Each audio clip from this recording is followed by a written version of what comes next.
¿Qué tal? ¿Cómo están? Bienvenidos a Plaxi Talks, bienestar en cada palabra. Feliz de poder continuar con este podcast donde hablamos de bienestar, de felicidad, cultura organizacional y todos aquellos temas que nos interesan a quienes trabajamos en gestión de personas, en liderazgo, en calidad de vida. Bueno, de todo ese ámbito nosotros seguimos conversando y entregándoles a ustedes todas las herramientas, conocimientos y sobre todo experiencias de quienes están hoy por hoy trabajando en el mundo organizacional y sobre todo con el desarrollo del capital humano. Hoy vamos a darle la bienvenida a Pilar Loyola, ella es gerente de dirección de personas en Grupo Mar del Sur, magíster en gestión de organizaciones y tiene amplia experiencia en desarrollo organizacional y gestión del cambio. Pilar, bienvenida. Gracias. Y tenemos por otro lado a Héctor Madrid, él es profesor asociado de comportamiento organizacional en la Escuela de Negocio de la Universidad Adolfo Ibáñez, doctor en psicología del trabajo y las organizaciones, y me parece haberlo visto por ahí en alguno de eventos de recursos humanos. ¿Cómo estás, Héctor? Bien, a mí también me parece lo mismo, así que nos hemos topado en algún lugar. Muchas gracias por la invitación. Oye, nosotros felices de que puedan compartir con nosotros. Hoy vamos a hablar del desarrollo de habilidades blandas en entornos de alta presión. Y es algo que, genera mucha curiosidad y lo vamos a ir desarrollando porque a veces dicen si las habilidades blandas no terminan siendo efectivamente duras, son o no que se puedan trabajar. Dicho eso, siempre le pregunto a los invitados, cuando les pongo este tópico, desarrollo de habilidades blandas en entornos de alta presión, ¿qué es lo primero que se les viene a la cabeza? En una frase, en 10 segundos, para no desarrollar una gran idea, pero ¿qué es lo que se te viene? Hace la diferencia entre sobrevivir a una crisis o fortalecerse. Perfecto. Sí, y es trabajar en contextos con personas, ¿no? En el fondo, cuando hablamos contextos de presión, es la tarea, pero las habilidades que necesitamos para que las personas puedan estar bien y adecuadamente en ese contexto, ¿no? Perfecto. ¿Y qué entendemos entonces? A ver, ¿cuál es la visión de habilidades blandas hoy por hoy? ¿Qué entendemos? ¿Quién dispara primero? ¿Quieres que vaya yo? Dale, mira. Es que seguro después Héctor me va a complementar mucho mejor de eso porque es el mundo de la academia, ¿no? Pero para mí las habilidades blandas son el comportamiento, el cómo me relaciono con otros, el cómo me movilizo con otros, ¿no? Que creo que en el tiempo ha ido cobrando una importancia fundamental hoy día también. O sea, hoy día en las organizaciones es fundamental para nosotros contratar gente con habilidades blandas mucho más allá de lo técnico como antiguamente era, ¿no? ¿Es relacional nomás? A ver, es relacional, es social, incluso podríamos decir es psicológico, tiene múltiples hay factores que intervienen con las habilidades blandas. Y que nos pegan en todo nuestro actuar. Claro, ahora una reflexión importante, así como en el punto de partida, es que la gestión de personas, los gerentes de personas, la gente que se dedica a recursos humanos, vive con el trauma de llamarle habilidades blandas a las habilidades blandas, digamos. Entonces hay como todo un tema ha habido todo un esfuerzo de renombrarlo, reetiquetarlo, llamarlo habilidades interpersonales, hoy día le dicen power skills y le colocan nombres sofisticados. Y ¿sabes lo que pasa? Es que se conoce como la historia de por qué se llegaron a llamar blanda. Y es porque en los años 60, en la Fuerza Aérea Norteamericana, ellos habían identificado dentro del esquema de los modelos de trabajo, qué es lo que hacía la diferencia de que las personas hicieran mejor o peor su trabajo. Identificaron que había un conjunto de habilidades y destrezas técnicas que eran muy fáciles de cuantificar y medir. Entonces esas eran las habilidades duras. Pero se dieron cuenta que habían como algunas variables específicas a lo técnico que tenían que ver con la forma en que las personas interactuaban, se relacionaban, y que son muy difíciles de medir y de cuantificar desde esa perspectiva, y eso llevó a plantearlo de que son habilidades blandas, porque en el fondo son habilidades que son difíciles de cuantificar. Entonces, con el tiempo fue mutando la idea de que blando significaba de menor cuantía, o blando significaba de menor importancia o de menor relevancia, pero en realidad el origen de la palabra tiene que ver con esta lógica de que son estas habilidades específicas en el trabajo y que son muy difíciles de medir, operacionalizar, ¿no? Oye, pero ¿y el doble clic entonces? Antes quizás no era tan importante, hoy día es más importante, como decía Pilar, se contrata más a las personas que tienen mejores habilidades blandas, más allá de lo técnico. Lo que pasa es que depende del tipo de tarea. Aquí siempre hay que hacer la pregunta del tipo de tarea que la persona realiza, porque Las así llamadas habilidades blandas sí tienen este componente relacional, ¿cierto? En la forma en que establecemos vínculos entre nosotros, en que colaboramos, nos comunicamos, nos coordinamos, la forma en que establecemos vínculos dentro de los equipos, particularmente van a ser relevantes en contextos de trabajo y en tareas que exijan ese tipo de interacción. O sea, si tú tienes un puesto de trabajo en donde definitivamente vas a estar solo trabajando, sin mayor contacto con los demás, en donde el puesto es muy atomizado, por ejemplo, hoy día en el contexto de teletrabajo, que tú trabajas a la distancia, con muy pocas necesidades de interacción, uno podría llegar a decir como, bueno, siempre es bueno tener habilidades blandas, pero si lo pondero en función del trabajo que esta persona tiene que hacer, quizás no es tan relevante. Claro, pero cuando más programador, un operativo, algo más de sistema. Personas que hacen trabajo básicamente a nivel individual. Pero cuando tú ya tienes que trabajar con otras personas y establecer vínculos con otras personas, y para llevarlo al extremo, donde las habilidades blandas son como muy esenciales como contraejemplo, en el ámbito del servicio. Porque el servicio por definición es trabajar con personas, y trabajar con personas que no tan solo son tus colaboradores, sino que son tus clientes, tus usuarios. Entonces ahí la forma en que tú te vincules, tú te relacionas en la tarea lo exige. ¿Tú, Pilar, te pasa eso que hoy día sientes que las organizaciones le están poniendo un foco mayor a la habilidad blanda, más allá de tu experiencia? ¿Cómo lo ves tú el entorno? De todas maneras, bueno, lo que dice Héctor también es súper importante en el sentido de que, por supuesto que depende del cargo. Hay cargos que requieren muchas más habilidades blandas que otros. Por ejemplo, cargos ya uno dice que lideres equipos de gente, necesitas mucho más habilidades blandas. ¿Y por qué? Porque necesito saber actuar frente a una crisis, porque necesito ser resiliente, porque necesito tomar decisiones frente a la presión, porque necesito mantener a mi equipo motivado, etc. Pero claramente hoy día se ve mucho más en el mercado. De hecho, hay una frase que dice por allí: se contrata por habilidades técnicas, se desvincula por falta de habilidades blandas. Que va como la lógica de decir que parece que las habilidades blandas son las más duras. Exactamente. Es como que nosotros jugamos un poco en la academia, en la universidad, y decimos cuando tú estás formando a los estudiantes de pregrado y le ofreces los cursos de liderazgo, trabajo en equipo, como que dices, este es el curso cacho, sí, o el curso fácil, que en realidad hay que pasar, y como que no se le da mucha importancia, y después cuando vuelven a los magísteres, a los MBA, te llegan rogando que por favor les enseñes cómo trabajar con la gente, digamos. Entonces, como que te das cuenta que en el día a día trabajar con seres humanos no es tan fácil. Pero en ese contexto, yo creo que volviendo a la pregunta que tú dices, como hoy día estarán siendo más importantes que en el pasado las habilidades blandas, eso también tiene una explicación en el tipo de economía en la cual nosotros estamos insertos. Porque cuando tú estás en una era de una economía industrial, de una sociedad industrial, en donde el factor crítico de éxito del trabajo es la industrialización, la tecnificación de los procesos, en donde las personas pasaron a un rol más subsidiario de la tecnología, los aspectos humanos se empezaron a ser más prescindibles equivocadamente, digamos.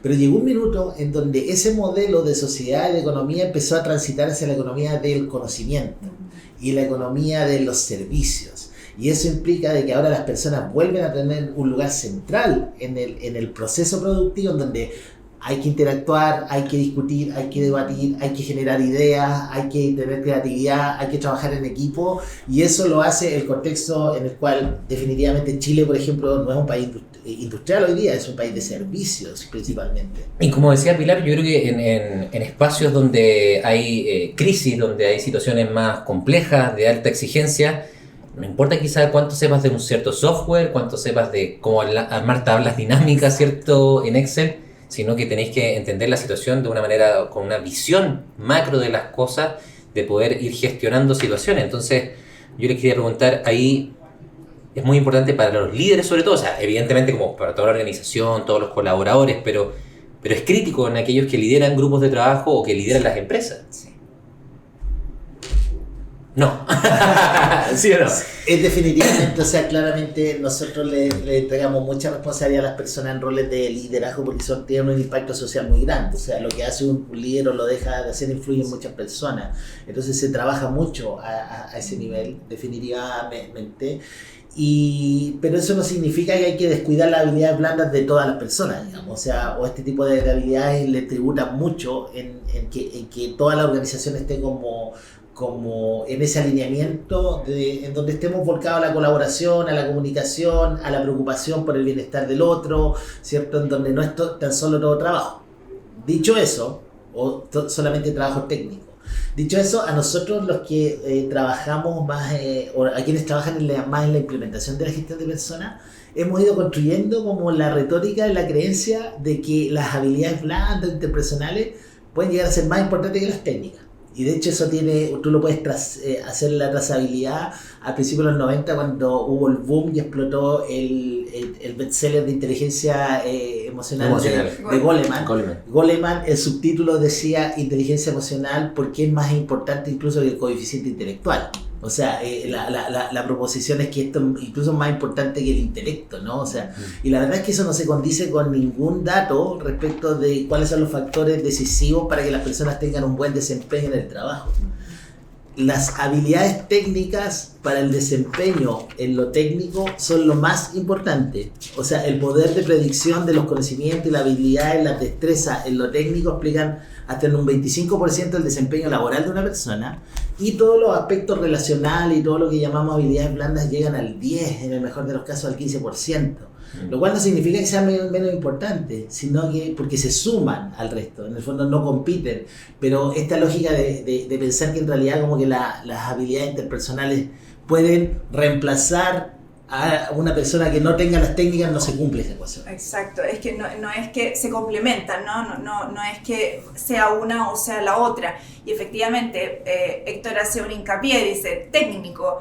Y efectivamente, cuando tenemos trabajos muy técnicos, lo esencial probablemente no va a ser la habilidad blanda, pero como tú mencionaste al inicio, los líderes efectivamente tenemos que tener habilidades blandas porque los líderes cascadean la información de nosotros hacia nuestros equipos. Claro. Y la gente confía en que uno va a ser capaz de tomar la decisión correcta, de saber actuar frente, no sé, por ejemplo, la pandemia. ¿Qué hacemos? ¿Cómo lo hacemos? ¿Cómo llegamos? No había un experto técnico en pandemia. Exactamente. Entonces, ese es el mejor ejemplo. Entonces, hoy día también se habla mucho, ¿no?, del liderazgo adaptativo que tenemos que ir formando, que tiene mucho que ver con las habilidades blandas. O sea, el tipo de liderazgo, cómo ha ido cambiando en el tiempo, y hoy día la forma en que se lidera, desde que le pido opinión al equipo, tomamos una decisión en conjunto si es necesario, ojalá, tener muchas miradas. Eso antes no se veía, y eso es parte de la habilidad blanda. ¿Y está condenado un líder con poca habilidad blanda?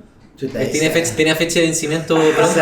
Esa es una pregunta trascendental yo en mi formación como psicólogo, es una pregunta trascendental del día 1 cuando tú entras a estudiar psicología, si las personas nacen o se hacen, ¿no? Porque en el fondo va a tener dos corrientes que te van a decir, mira, los seres humanos, nuestro conjunto de destrezas, habilidades, uno las trae prácticamente, y lo que hace el entorno simplemente es como reforzarla. Es una visión, si tú la quieres llamar, innatista o genetista, y hay otra línea de pensamiento que te va a decir, no, mira, cualquier persona puede aprender cualquier cosa si se lo propone, y son los contextualistas, y eso aplica exactamente al liderazgo, que es como los líderes nacen o se hacen, ¿no? Y vas a encontrar ambas posiciones.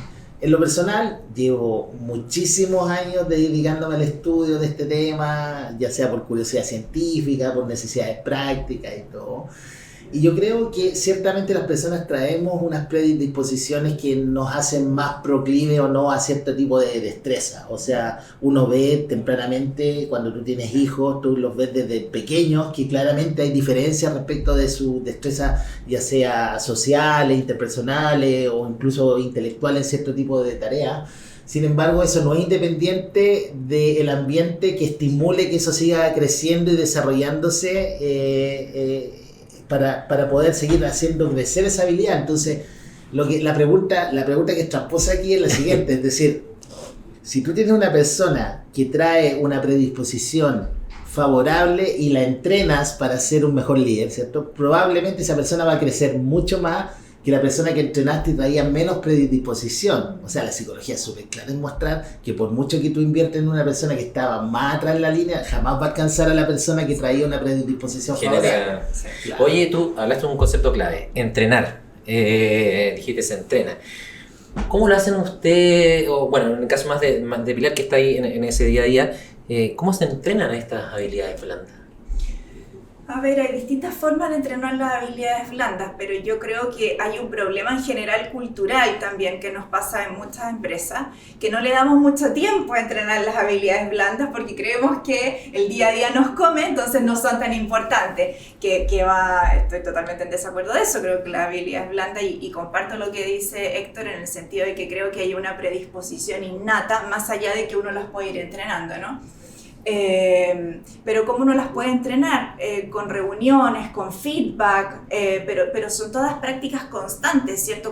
Hoy día hay millones de formas de metodologías ágiles para entrenar también este tipo de prácticas, o sea, ya cambiar el foco de la reunión, que no sea reunión para ver dónde está el problema, que sea una reunión para ver dónde está la causa raíz y trabajarlo desde allí. Hay diferentes tipos de metodología, entrenar a los líderes, ¿cierto? A que den un feedback correcto de pronto, que no significa no tener instancias formales. Yo me puedo juntar contigo igual una vez cada 3 meses y darte mi retroalimentación, que no significa retar o felicitar necesariamente, ¿no? Que también eso está súper estigmatizado.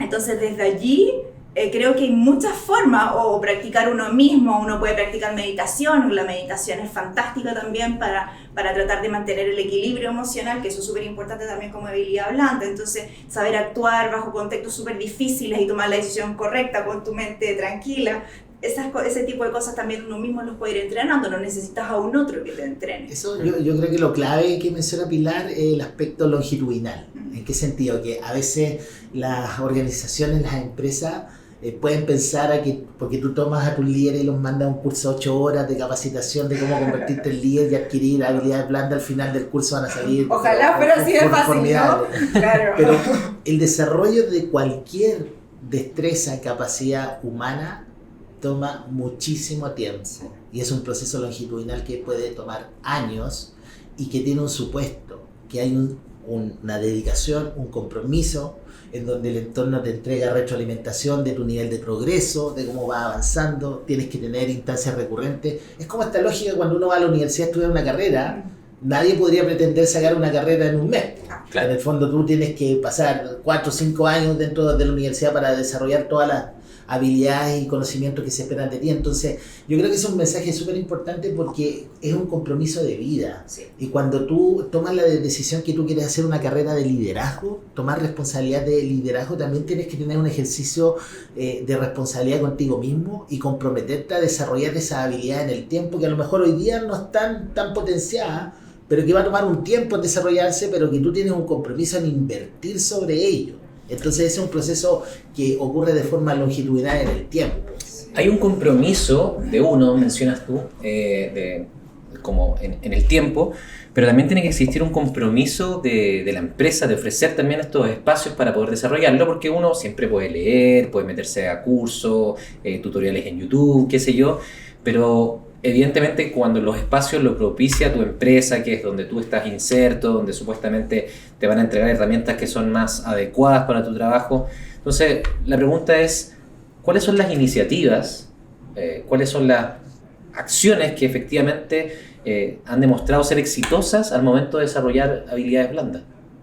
Sí, tremenda. ¿Es un e-learning? ¿Es ¿cómo se llaman estos programas donde un team building? O sea, Pilar mencionaba múltiples metodologías, definitivamente. La más básica es el taller.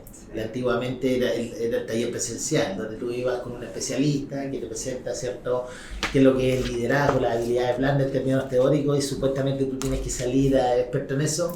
O sea, si tú vas y quieres aprender a conducir un vehículo y vas a una sala y alguien te explica cómo se conduce un auto, probablemente lo vas a entender, pero eso no garantiza que sepas conducir el vehículo, digamos. O sea, y eso significa que la formación en el desarrollo de las habilidades tiene que estar acompañado con un entrenamiento que te lleve a la práctica. ¿Y tiene que ser una apuesta también? ¿Apuesta en qué sentido? Una apuesta de creer en que una persona puede efectivamente tomar un rol de liderazgo, porque si yo quiero entrenar a alguien, significa que esa persona tiene una habilidad, una destreza que puede estar o no bien desarrollada. Que tiene un potencial. Que tiene un potencial, porque también digo, por ejemplo, no sé, voy a poner un caso, y hay un equipo de trabajo, se va a ir el jefe porque encontró mejor pega, no sé, por ABC, entonces la empresa, esperemos que mire adentro y vea adentro de ese equipo y diga, ¿quién es el que tiene quizás mejor potencial para hacerlo? ¿Cómo lo desarrollamos a esta persona? es una apuesta porque no sabemos también si nos va a rendir efectivamente como nosotros creemos. Por eso digo, Sí. ¿es una apuesta también? De hecho, para eso, es que lo que pasa es que hoy día uno también eso lo mide, ¿no? Hoy día hay evaluaciones de desempeño, hay matrices, que uno trabaja matrices de talento, que es súper, uno logra visibilizar tanto el desempeño como el potencial de cada trabajador. Entonces uno mete en esta matriz ambas variables y te sale qué tan talentoso puede ser esta persona, y desde allí también uno va viendo cuáles son los planes de desarrollo que le puedes hacer a esa persona, qué quieres hacer con esa persona. Oye, esta persona está súper bueno, me salió con mucho potencial y me salió con mucho desempeño. Quizás parece que lo tengo que subir de cargo, sería bueno. A lo mejor si le doy un curso de, no sé, si le pongo un coach y lo tengo 7 sesiones en un programa, probablemente lo va a fortalecer mucho más y probablemente le pueda dar un cargo un poco más estratégico, con mayores responsabilidades. Y eso se puede estandarizar, es decir, tengo que tener un cuestionario para saber si esa persona está apta, o puedo yo tener una cierta de inteligencia emocional para darme cuenta de que esa persona, yo sí veo un potencial, más allá de que no haya hecho un test que me demuestre eso. Es que yo creo que las dos formas son válidas, porque sí existen test hoy día para medir Claro, potencial. por eso te lo digo. Pero también uno va criando ojo, ¿no? No Ojo sé clínico, cómo llamarlo, pero uno ya ve a una persona y sabe si tiene potencial o no tiene potencial, y también vas tanteando ahí, y ahí está escrito, hay una curva de aprendizaje que detrás 6 meses, si en 6 meses no lo logró, probablemente no lo va a lograr. Entonces también eso nos ayuda para ir viendo si efectivamente la persona tiene potencial o no. Me parece súper pertinente volver un poquito como a tu pregunta anterior, es como de quién es la responsabilidad de formar esta habilidad, ¿es de la persona o es de la organización? Esa es una decisión estratégica del modelo de empleabilidad que tiene la organización, porque tú puedes tener al menos 2 modelos, en donde tú te defines como organización como fuente de empleabilidad, es decir, yo soy responsable de darle empleo a la sociedad y por lo tanto yo también soy responsable de la formación de capacidades. Pero es un modelo alternativo, entonces, donde tú dices la empleabilidad es de la persona, no es mía. Exacto. Y esa persona es dueña, en el fondo, de desarrollarse y tener su propia maleta de herramientas donde se hace más empleable y se hace en el fondo más atractiva para que yo la contrate. Entonces, existen ambos modelos. La sociedad viene hace rato tendiendo a que la empleabilidad está en la persona, porque ya no hay compromisos de largo plazo, ya no hay esos contratos indefinidos para siempre, porque además desde la perspectiva de la administración de recursos financieros asociados a recursos humanos, si tú optas por el modelo en que tú tienes que entregar y desarrollar capacidades, tú tienes que estar dispuesto a ocupar una parte importante del presupuesto para invertir en la gente en un contexto en donde puede que no tenga retorno. Porque si tú inviertes y entrenas a alguien y esa persona se te va al corto o al mediano plazo, esa inversión que hiciste no va a tener el retorno que tú esperabas. Entonces ahí se produce una tensión en el modelo de gestión que tú tienes. ¿Te das cuenta? Y que está estudiado también, que hoy día los profesionales están durando 1 año y medio, 2 años en las organizaciones. Entonces viene toda esta dinámica, cuando tú le dices lo capacitamos, te dicen, sí, pero es que se me va a ir en 2 años, no lo quiero capacitar, que se capacite solo. Pero por otra parte te digo, ok, pero ¿cómo entonces le entregamos la herramienta para que haga mejor su trabajo? Entonces, claro, ¿cómo lo vuelvo, comillas, más productivo? Exactamente. No, y lo que tú a lo mejor dijiste al paso, que es cómo aumento su compromiso. Porque si yo tengo una organización que yo siento que invierte en mí, también aumenta mi compromiso, porque yo siento que la organización me está dando algo y por lo tanto yo genero también relaciones de reciprocidad. Uno tiende, ¿cierto?, a establecer vínculos más profundos con ese tipo de organizaciones. A mí me pasó en una de mis pegas pasadas en una institución pública que habían unos fondos concursables de capacitación. Entonces, claro, tú planteabas lo que querías, dónde querías tener tu posgrado y qué pretendías hacer con ese posgrado dentro de la institución, dentro de la organización. Entonces, claro, eres como, ok, yo te puedo financiar una parte de eso completa, pero preséntame un proyecto donde eso que tú vas a estudiar va a beneficiarnos de vuelta y que por lo menos cumples un cierto tiempo después de eso para yo efectivamente garantizarte las lucas. Te comparto un ejemplo extremo donde te puedo ejemplificar ese modelo de lo que tú estás describiendo.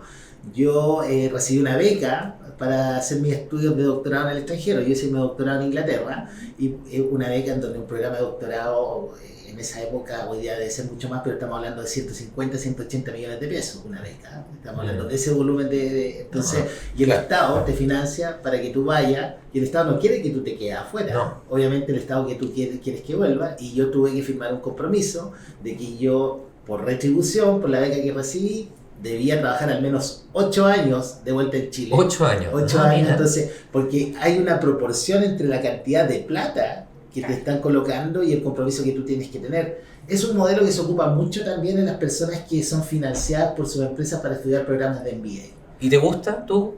El ¿Como modelo, Héctor, sí? yo lo hice feliz y contento porque siento que en realidad... ¿Te hace sentido? Me hace sentido. A lo mejor hubiese preferido que fueran 4 años en vez de 8. Claro. La condena era muy larga. Pero sabes que la verdad es que uno también tiene que dimensionar y entender el espíritu de estos programas. Y si una organización, saquémoslo de este gran esquema de tan largo plazo, pero si una empresa, una organización tiene un programa en donde invierte en su gente y que está esperando algunos compromisos mínimos, ¿cierto? El espíritu en el fondo es que haya una relación de reciprocidad y ganancia mutua, pero eso tiene un supuesto, que la empresa no puede descuidar las condiciones laborales que existían cuando la persona estableció el compromiso. Exacto. Porque si la empresa se echa a perder y en el fondo toman malas decisiones o cambian las condiciones de trabajo en donde te sientes encerrado, también es un problema. Hay que tener las condiciones bien claras. O sea, yo tuve 8 años arreglando eso, entonces, claro, No es menor. dejemos que sean 2 nomás, pues. Entonces, pero te das cuenta que no hay respuestas fáciles para eso. Sí. Hay que considerar un montón de parámetros. Oye, Pilar, ¿y ustedes cómo lo hacen con las capacitaciones? ¿Cómo promueven ese desarrollo del capital humano? Nosotros hacemos un plan de capacitación anual todos los años, donde utilizamos mucho la franquicia tributaria. Muchas empresas en general lo pierden porque no saben cómo utilizarlo. Entonces el costo de empresa también va achicando, porque cuando tú le dices al empleador, voy a capacitar todo esto, pero voy a pagar el 80% con devolución de impuestos, es fantástico porque no está saliendo plata de tu bolsillo. Entonces yo creo que hay muchas formas que hoy día tenemos las organizaciones para capacitar a la gente que no sale tan caro, podríamos decirlo, ¿no? Y también los tipos de capacitaciones que se realizan. O sea, efectivamente pienso que uno puede jugar allí un poquito con el sense y hacer malabares para capacitar a la gente. Pero creo igual, que sí es responsabilidad, más allá de que es responsabilidad de uno, creo, principal capacitarse, creo que las organizaciones sí tenemos responsabilidad de capacitar al personal. ¿tú crees que es principal de cada uno? ¿Que Sí. es preponderante en uno antes que Sí, en la porque empresa? yo armo mi carrera profesional, no la empresa donde yo esté. Sí, ahora los 2 grandes presupuestos que se gastan en gestión de personas, objetivamente donde se gasta la mayor cantidad de plata en selección y capacitación. O sea, ese es un dato, porque son factores críticos de éxito. En el fondo es como tú tienes que asegurarte de encontrar el talento que necesitas, incorporarlo a la empresa de la forma más precisa posible, pero también necesitas que esas personas mantengan las destrezas, las competencias que tú necesitas en el tiempo. O sea, no las vas en el mercado laboral, no necesariamente vas a encontrar todo lo que estás buscando, ni tampoco vas a poder asegurar que esas destrezas no van a obsolecer en el tiempo o que van a haber nuevas exigencias, por lo tanto tienes que capacitar también. Y está estudiado además que sale mucho más barato, mucho más rentable, para que no suene feo, potenciar a la persona que ya está en el cargo a buscar otra persona. Ah, claro que sí. Eso está Claro. estudiado, entonces efectivamente conviene, y al mismo tiempo motivas a la persona que está en tu equipo a crecer, promocionarse sí. dentro de la organización. Exacto. Igual es importante, yo creo, el tema del tipo de capacitación que tú le otorgas a los colaboradores. Sí. Y lo digo porque ¿cuántas veces hay empresas que dicen, oye, pero es que tengo una cantidad de cursos, contratamos, no sé, este paquete de tal universidad o de una TEC, qué sé yo, pero claro, no están ajustados a las necesidades de esas personas. Entonces, cuando tú ves que, no sé, voy a decir una tontera, yo hablo como un poco que quizá la capacitación puede ser parte de los beneficios de una empresa, porque también muchas veces la capacitación se ofrece como un beneficio, capacitaciones laborales, desarrollo Sí. de carrera, pero hay un beneficio, actividad que uso de repente de ejemplo, que es la pausa activa.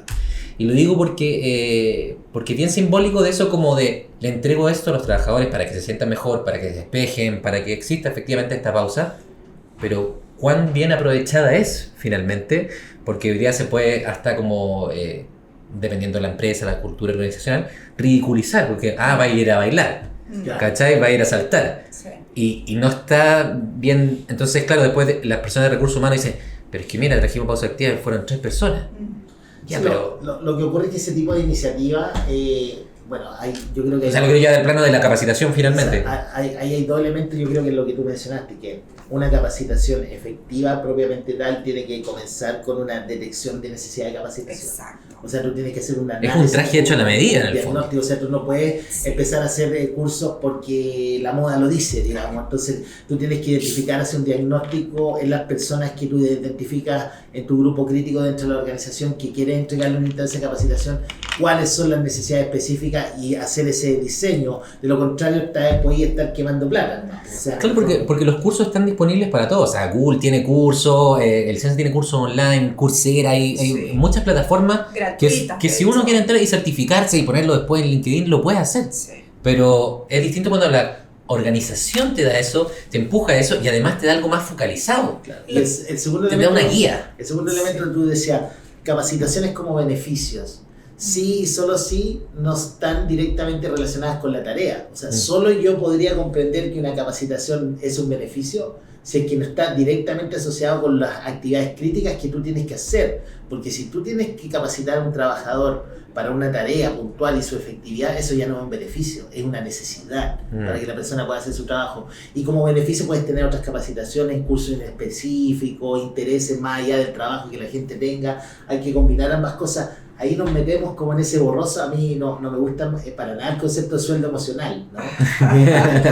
que el sueldo emocional viene como a transformar en algo transaccional, algo que no lo es, digamos. Entonces, como que te digan, no, es que parte de tus beneficios acá es que te vamos a capacitar. No, digamos, es parte del diseño del trabajo. Pero igual es una línea delgada. Yo estoy de acuerdo, pero no en un 100%. ¿Por qué? Porque finalmente... cuando la persona se va de la organización, yo no le puedo quitar eso que lo entregué. Y eso es un beneficio que la persona se lleva, que yo no se lo cobré, se lo entregué. Si bien se lo entregué en un momento porque era mi necesidad, la persona se lo lleva con ella.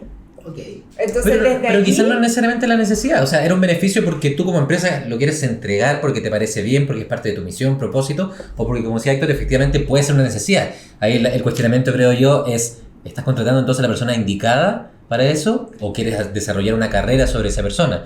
Porque ¿cómo vas a contratar a alguien que no tiene todos los pergaminos para hacer la labor? A menos que tú veas un potencial que hay detrás y dices, ya, exacto, yo creo que aquí la persona en 2 años más va a crecer. Veo que, no sé, su currículum me está mostrando que ha sumado un escalón tras otro y entonces efectivamente puedo dar una capacitación que le va a servir a la empresa. Pero yo creo que también es complejo esa apuesta. Es que por eso también es súper importante, tal como decía Héctor, la detección de necesidades de capacitación debe ser súper estratégica. O sea, hay empresas que hacen una encuesta y se las mandan a todo el mundo o a todos los jefes y llene esto y después yo consolido y veo qué quiero. Así no se hace un plan de capacitación en estricto rigor, ¿no?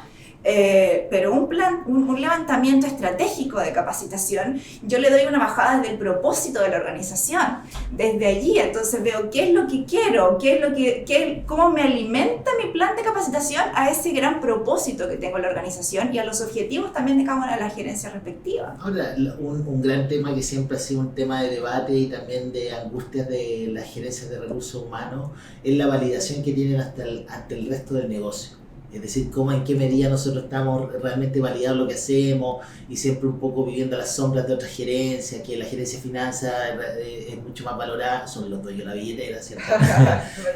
si trabajo en una empresa con un alto componente de operaciones, el gerente de operaciones o la gerente de operaciones obviamente tiene un posicionamiento mayor, pero en ese sentido uno cabría preguntarse entonces, ¿hay condiciones en las cuales recursos humanos no es tan importante? No, o sea, recursos humanos es importante en todas las empresas. Lo que pasa es que el posicionamiento o los caminos de posicionamiento que tomamos han sido quizás no lo más influyentes. Porque si bien nosotros tenemos que apostar al desarrollo de las personas en sí mismas, o sea, por ejemplo, hoy día invertir en las personas puede tener un fin estratégico y que es definitivamente necesario, pero también tenemos que invertir en las personas, en su bienestar, porque es un valor en sí mismo. Digamos, o sea, nosotros tenemos que trabajar para que la gente esté bien.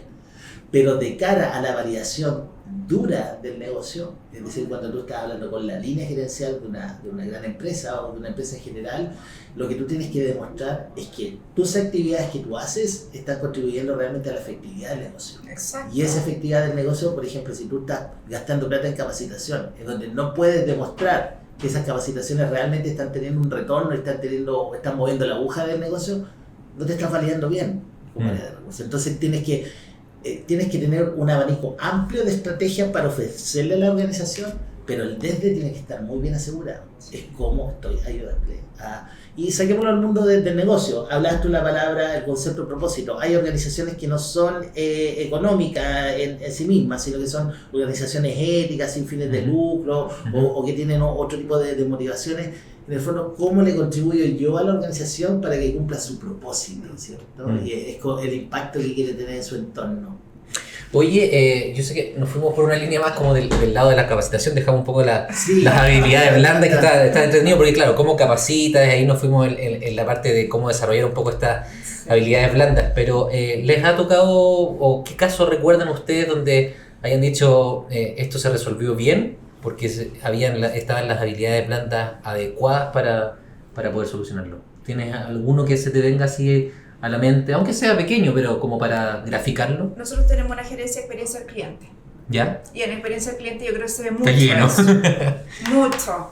O sea, la experiencia del cliente hoy día, ¿cierto?, es fundamental. Hoy día incluso uno habla del viaje del cliente y uno dibuja el viaje del cliente para que el cliente, desde toda su experiencia, desde la compra hasta la postventa, tenga una muy buena experiencia. Y esa experiencia va a cambiar, pero del cielo a la tierra en 360 grados, dependiendo de cómo yo lo trato, ¿no? Entonces, allí las habilidades blandas son fundamentales. Si yo llamo furioso, que llaman de repente enojados a servicio técnico de experiencia del cliente porque un producto les falló, no sé, me acuerdo una vez perfecto que a una persona se le incendió la estufa porque puso la parafina donde no era. Entonces yo no le puedo decir al cliente, es que usted hizo algo que no tenía que hacer. No puedo hacerlo. Entonces, efectivamente hay que tener mucho tino, y ahí la persona fue directamente a la casa de la chica, le llevó otra estufa y le enseñó a utilizar la estufa. Entonces, ¿cómo quedó la persona? Feliz. Porque primero le cambiamos la estufa y segundo le enseñamos súper personalizado a cómo se encendía la estufa. ¿Y quién fue ahí la persona que tomó la decisión de eso? ¿Fue una mesa donde dijeron, oye, ¿qué hacemos con este caso? No teníamos tiempo de hacer mesa. La misma jefatura de experiencia de ese momento lo hizo. Lo entendí. Que nosotros después lo supimos y así como... lo vimos, ya. Sí. Qué bueno que contamos contigo. Sí. Ahora, llevándolo al plano como de la emocionalidad en el trabajo, que es el tema central que ocupa mi pensamiento, mis investigaciones, mi enseñanza, es como el rol de las emociones en el mundo del trabajo. Aquí estamos describiendo una situación que tú la describes como emocional, digamos, hay una frustración, hay un tema ahí que no se resuelve. Lo que pasa es que en términos como de el funcionamiento psicológico, las experiencias negativas, displacenteras, pesan muchísimo más que las positivas. Entonces tú tienes una experiencia de frustración y el impacto psicológico que tiene es muchas veces más que tener varias positivas. En el fondo, ¿y por qué? Porque la emocionalidad negativa son respuestas que están al servicio de la adaptación. Te están diciendo aquí hay algo que está ocurriendo mal y hay una amenaza para tu integridad o para algo que está ocurriendo, entonces alerta. Versus que la emocionalidad positiva es decir, estás vivo, puedes vivir mejor. Digamos. O sea, entonces supone esa lógica evolutivamente. Entonces, ¿cuál es el punto que quiero hacer?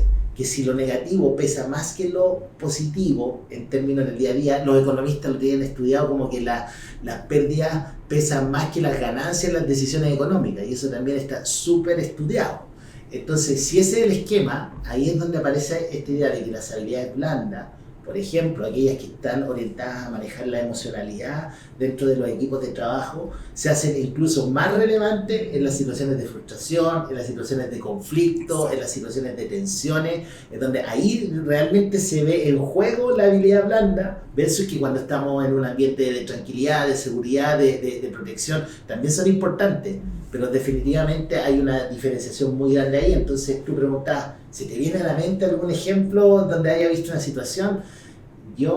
A mí me toca gestionar proyectos, hacemos muchos proyectos de investigación, nos relacionamos con empresas, hacemos levantamiento de datos, hacemos mucho intercambio y los proyectos, como ustedes saben, siempre están muy expuestos a los problemas, a las tensiones, a los errores, y me ha tocado vivir situaciones en donde han habido errores, donde se han tomado malas decisiones, en donde se han generado conflictos entre las distintas partes, y ahí es donde hace la diferencia en cómo manejas tú toda esa frustración y toda esa emocionalidad, todo ese estrés, toda esa ansiedad que se conecta con algo que no hemos tocado y no sé si vamos a alcanzar a tocar, que es bajo presión, decías tú. Sí, claro. Bajo presión, bajo contexto complejo, de crisis, que ahí es cuando más se ponen a prueba, ¿no? Estas habilidades. Sí, ese es mi punto, digamos, ese es el punto. Lo que pasa es que decir trabajo bajo presión hoy día goza de mala prensa. Es que es muy mala prensa, que es como que todos los cargos que se ofrecen, trabajo bajo presión, de estar dispuesto como requisito,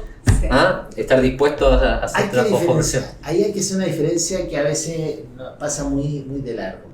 Una cosa es tener un trabajo de alta presión porque el trabajo esté mal diseñado, es decir que hay, claro, no es eficiente. O sea, hay malas condiciones de trabajo, las cargas de trabajo están mal distribuidas, las presiones de tiempo son irreales, no se cuenta con los recursos adecuadamente para poder hacer el trabajo. Ese es un trabajo bajo presión, un trabajo mal diseñado.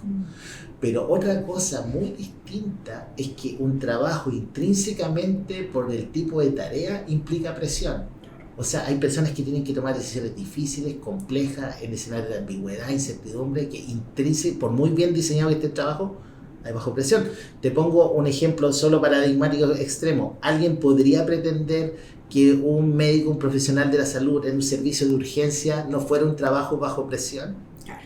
Tú podrías pretender que un gerente de finanzas de una organización que está todos los días tratando de mover las platas de la forma más eficiente y no equivocarse es un trabajo que no tiene presión. No es algo de que exista mal diseño, sino que hay tareas por definición, ¿cierto? Que exigen este tipo de situaciones, pero si yo salgo a defender hoy día esto en los medios, en la prensa, me lleno de tomates, porque estoy tratando como de defender supuestamente si se malinterpreta algo que es indefendible. Oye, y yo soy Juanito, soy parte de un equipo, mi jefe, no sé, somos 5 personas, con mi jefe una sexta, todo medio horizontal. ¿Puedo desarrollar mis habilidades blandas si no tengo necesariamente el rol de líder? Es más difícil para una persona que no tiene un rol de líder poder desarrollar esas habilidades blandas por más que quiera. O sea, quiero jugar con mi raqueta, pero no estoy en una cancha de tenis, porque no es mi rol, no me han puesto ahí, ¿cachai? ¿Qué piensas tú, Pilar? O sea, yo creo que, y lo conversamos hace un rato atrás, yo creo que efectivamente hay las habilidades blandas vienen con uno y uno las puede potenciar. Hay escritores que dicen... Lo digo, perdón, te lo voy a llevar para otro lado. Me voy a dar un gusto acá porque siempre pregunto esto como... me gusta porque es una pregunta que siempre genera controversia o distintas visiones, pero... ¿De quién es la responsabilidad de proporcionar ese campo? Lo digo porque ¿es responsabilidad del área de recursos humanos hacerse cargo de ese desarrollo de habilidades blandas? A ver, también creo que lo contesté hace un rato atrás. Yo creo que es responsabilidad de uno mismo el cómo uno se va formando. O sea, yo sé dónde quiero llegar, este es el camino que tengo que seguir. No necesito estar en una organización para que me vaya abriendo ese camino. Ahora, si estoy en una organización y muestro muestro mi potencial y la organización me quiere desarrollar porque efectivamente vio que tengo potencial, maravilloso. Pero la responsabilidad primera es mía. Mira, desde mi punto de vista. Yo coincido de que, esto tiene que ver con paradigmas. El paradigma que tú entiendes, en el fondo, cuál es la responsabilidad de la organización de la empresa. Probablemente vamos a llegar a la conclusión que es una intersección en donde tanto la empresa tiene que invertir como la persona, pero me gustaría hacer una reflexión. Quizá uno podría llegar a argumentar y defender de que las así llamadas habilidades blandas en realidad son habilidades para la vida. Sí. Porque estas habilidades que nosotros asociamos al trabajo te sirven en todo orden de cosas, en la construcción de amistades, de tu vida, de relación de pareja, con tus hijos, ¿cierto? Con tus padres, en el fondo la forma en que tú abordas los problemas, los desafíos, las oportunidades. Entonces yo ahí a lo mejor tengo un aspecto que también podría, no sé si provocativo, controversial o no sé qué. Pero yo agregaría un elemento más al tema del desarrollo de las habilidades blandas, de quién es el responsable. Y yo creo que los padres son responsables del desarrollo de las habilidades blandas de nuestros hijos. Hasta allá llegamos, sí. ¿Por qué? Porque la inversión que tú haces en la inteligencia emocional de tus hijos, en la inteligencia social, relacional de tu hija, ¿cierto? En la forma de abordar el mundo, eso la psicología evolutiva lo sabe. Toda la inversión que tú haces en formación temprana se capitaliza cuando eres adulto. Y si esa formación temprana no estuvo, esa capitalización es mucho más limitada 20 años después. Entonces yo me atrevería incluso a decir que es una responsabilidad nuestra también, de nuestro entorno, de cómo apoyamos desde que somos muy jóvenes, muy pequeños, el desarrollo de esta... Suena un poco romántico, ¿no? Hacer un poco New Age, las habilidades para la vida, pero tiene mucho de eso, creo yo. Oye, se nos está acabando el tiempo ya, estamos llegando a nuestro aterrizaje, ya comenzamos a llegar a nuestro destino final, pero no me quiero ir antes sin que ustedes nos puedan compartir recomendaciones para todas las personas que nos están escuchando, personas de grandes empresas, emprendedores que están con su negocio, una pyme, 10, 15 personas. ¿Qué les decimos a ellos? ¿Qué les recomendamos a ellos para desarrollar estas habilidades blandas dentro de su empresa? Así como bien cortito y al callo, si las personas que nos están escuchando quieren saber, ¿qué les dirías tú? ¿Cómo pueden desarrollar eso en un paso a paso? ¿Sí? Que inviertan plata, que le entreguen las habilidades necesarias. Hay millones de habilidades blandas, ¿cierto? Hay que ver cuáles son las más necesarias. A lo mejor toma de decisiones bajo presión, a lo mejor liderazgo adaptativo, etcétera. Pero creo que es súper importante identificar y capacitar a los líderes de las organizaciones y darse el tiempo, porque esto es importante. Tú en algún momento dijiste, van a morir las empresas, algo así, no recuerdo la fecha de vencimiento de los líderes, sí. Pero dijiste, van a morir si es que no tienen las habilidades blandas. Probablemente no, siempre van a existir y existen en todas las empresas líderes con cero habilidades blandas de pronto, pero marcan la diferencia el líder con habilidades blandas, y eso es fundamental para tener equipos de trabajo comprometidos, porque está estudiado, ¿cierto? Gente comprometida, gente productiva. Eso es real. Entonces nosotros tenemos que invertir el tiempo necesario para no pensar solamente en mi metro cuadrado de mi negocio, sino ser capaz de pensar en el negocio completo, y para eso tengo que tener una mirada colaborativa, ya que está de moda cierta la innovación, tenemos que ser capaces de afrontar el negocio integrado, y para eso las habilidades blandas son indispensables. Perfecto, Pilar. Héctor, tu recomendación a quienes nos escuchan. Quizás aplica un poco más a las organizaciones de mediana y más alta complejidad, pero es como incorporar esto dentro del plan estratégico. Y el plan porque algo que no está en la estrategia no existe nomás dentro de una organización. Entonces, ¿y qué significa meterlo en el plan estratégico? De que, vuelvo a retomar el tema, de que el bienestar de las personas está al mismo nivel que el desempeño. Ambas cosas son sumamente importantes, y estas habilidades, junto con ayudar al desempeño, también ayudan al bienestar de las personas. Entonces tiene como toda una sinergia el invertir en estas capacidades. Entonces es cierto que los datos dicen que estas habilidades suman, ayudan, agregan, y que en el fondo es una inversión que va a tener un retorno si hay un verdadero compromiso con ese desarrollo, y auténtico, porque tienes que creer en ello. Porque si tú no crees realmente en el poder de esto, por mucha plata que gastes, el mensaje que vas a mandar no va a ser muy coherente, muy consistente. Exacto. Y no va a generar los efectos que tú deseabas. Así que yo creo que hay que invitar a las organizaciones a que lo piensen, lo consideren seriamente. Héctor Madrid, Pilar Loyola, muchísimas gracias por estar aquí en Plaxi Talks. Bienestar en cada palabra. Felices de haber podido compartir este tema. Creo que es un tema que agarra cada vez más vuelo, y definitivamente con esto de la automatización, la inteligencia artificial, parece que las habilidades blandas van a ser aún más importantes. Me quedo con algunos conceptos que creo que son relevantes, hablar de que se tienen que trabajar más allá de si nace desde uno, lo hace desde la empresa, pero son más preponderantes. Es muy distinto la teoría de lo que nosotros decimos que pueden ser cuando ya efectivamente se ponen en la práctica. Las capacitaciones, que lo tocamos, que es como clave en esto, y se potencia más o se hace más visible todo esto en entornos que son complejos, en crisis y en situaciones que evidentemente desafían a la organización más allá del día a día. Muchísimas gracias por estar. Gracias. Ya nos pueden seguir entonces en Spotify, nos pueden ver en YouTube, Plaxi Talks. Invitamos a toda la gente también a seguirnos en nuestras redes sociales, Plaxi Chile. Encantados de poder compartir con ustedes, de que nos escuchen, que nos dejen sus comentarios y nos vemos en un próximo capítulo. Muchas gracias. Chao, chao.